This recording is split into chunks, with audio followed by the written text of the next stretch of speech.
Hi, Rudolph. Looking for a good e-ink to gift a niece that's about to start university. I want to pick the right device. I would say either be looking at the Boox Ultra or the Tab X if you really want to go full size for her. But actually, possibly the Boox Note Air 2 Plus would be a good balanced device if she is a competent and confident user of tech, is what I want to say. They're not competent, but confident, because there is a learning curve.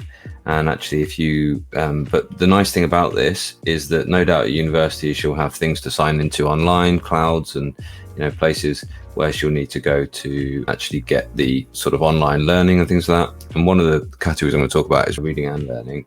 And I think that this just allows her to actually use the logins in the same way you would on any other tablet. Whether she'd do that or not, or whether actually she's already got a good enough laptop and she's going to want to carry on using that. Maybe she wants to swan around in the library with a MacBook. Of course, we all want to be that person. Blame her. Possibly an unfair assumption there. Then maybe something that is focused, like the Kindle Scribe or like the Remarkable, which would just be for those kind of paper notes. They would be the ones to go for. So yeah, good.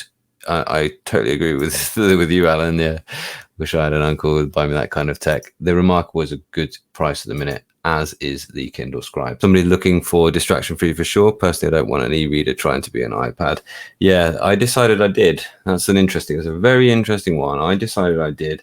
I did use my iPad for sort of several years at work and really enjoyed it. But then I was carrying an e-ink tablet for being my note-taking, but being my sort of planner. I was using the Remarkable at first, and eventually Boox reached out and offered me to review one, and since then I've realized I can do most of what I do on my iPad on my Boox tablet, and since then I just haven't looked back. So that's my sort of story there. And I think this is the point, NC, like, I don't want my e-reader trying to be an iPad. I don't really see these anymore as being e-readers. I see them, this is an e-ink tablet. I think it's interesting, good e-reader call them note-taking e-readers, but I see them as e-ink tablets. Well, some people are trying to use the term e-notes. No, for me, they are e-ink tablets, and they do everything. They're good ones anyway. They do everything they should do. More, the only thing they don't do well is things like multimedia and video editing.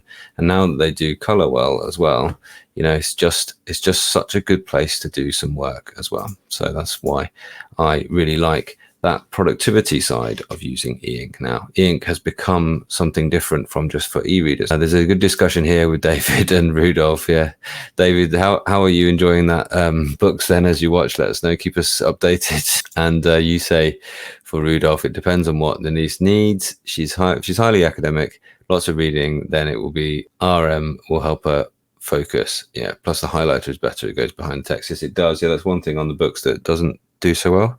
The highlighter does go behind the text on the Lenovo, if you're thinking that. If she's very focused already, then she'll probably, like me, I can focus on these tablets, and you can see the little moon at the top there. That means do not disturb is on.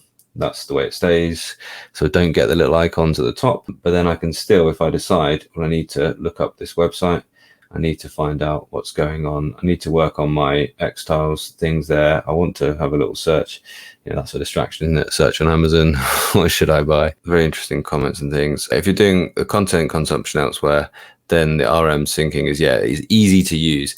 The Remarkable is very easy to use. It is possibly the most easy to use of the devices.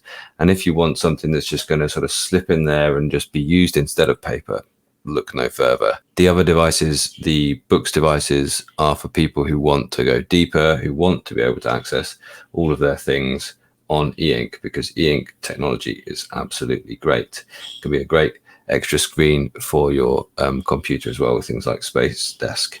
So the other question I had was, does the Lenovo have vector export? I think I'm going to have to disappoint you. It doesn't seem to. So the export options are up here. Share as a PDF, and you can link your recordings there. What happens next? Is it going generating attachments, it says, and sending? Don't know where to. I could send it to PDF. Let's find out. It's not looking great for it, to be honest. Oh, I need to sign in so I'll have to sign in my can't. Isn't linked. I'm not signing up right now. It's just not smooth, is it? It's just not integrated well, and doesn't seem to be, it's not something, if it's there, it's not something which is a feature that they're shouting about. Like when you export that on Remarkable, it says, would you like to export this as an SVG? PDFs can store vector data, but so PDF is better than exporting as a PNG or a bitmap or something like that. But I don't know. I'm not entirely sure yet. That's something I can look at for the full review. And I think you're asking, I can't work out how to multitask, but it's okay. Do you mean multitasking on the Boox devices? So multitasking you can do from here, do split screen. You can go horizontal mode like this. So you just need to be in a notepad already. And this is, for me, this is one of the greatest uses of this that none of the other devices really sort of seem to get close to. I'm in split view here. Or once I am in split view, I can have on the other side of the screen, I can have one of my books, some of my reading that I need to do here. And I've got a notebook side by side with my reading. Talking about the young lady who's going to university as well, and if she can get her head around this, if she can sort of learn how to use the wonderful article mode, so this text gets nice and big on here, so it's not always obvious. Top and bottom. Well, that won't work very well on this, will it? This way around, but I can actually have it split view but orientated the other way around. Yeah, so you could have the text up here but horizontal, and the note here horizontal as well. So there's ways and means, but you do need to learn them, because as you can see, it's not immediately intuitive. The other thing is that you don't even need to do it all this way. If I then come out of this now, come out of split screen mode and go into the reader, which is my favorite multitasking on the device, go back into my thing that I'm looking at reading, come in here, and I can actually open a split view with a notepad here, dock, another dock. There we are. Oh no, I don't want another dock. I want dock and a notepad, didn't I? Split view, dock and handwritten notes. There we are. And now it's gone into horizontal here. Exactly what I was looking at on the last one. Yeah, and in here I can go to my navigation, and I can go to my article mode, and I can go top and bottom here. This is great. You see how sort of seamless that is? Then we've got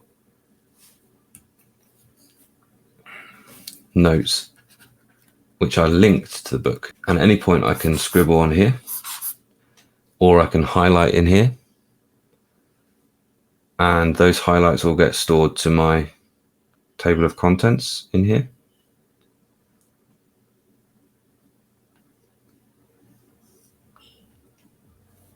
Which I can then just export those if I want. And that notebook is linked permanently to this book. So whenever I open this book, if I click on that split screen mode, this is what I get. So that's about how to multitask on the Boox. There's loads of things for there. And yeah, Rudolph, unfortunately, the Tab Ultra C has been incredibly high demand. There's a lot of hype around this device, and it's deserved. There is a lot of excitement around this because the color Eink is finally really quite good. We now have 300 dot per inch black and white with 150 dot per inch color, and it does look good. And that is, it's a bit of a seminal moment really for Eink. It looks good, even with magazine content, even with PDFs. We just have so much more of a close to paper like feeling now and look. This is why people are excited by this. This is the Kaleido screen, and Boox are the ones who are currently getting the best out of Eink. They are the ones who have currently figured out how to really code for the Eink screen and how to get it refreshing quickly and how to get it looking crisp and clear and working with lots of different apps. So that's the reason why this is sold out, aside from the fact that the Eink screens, this Eink screen will probably be in reasonably short supply at the minute as well. But this is Kaleido free tech and it looks good, and it's a real joy to use, frankly.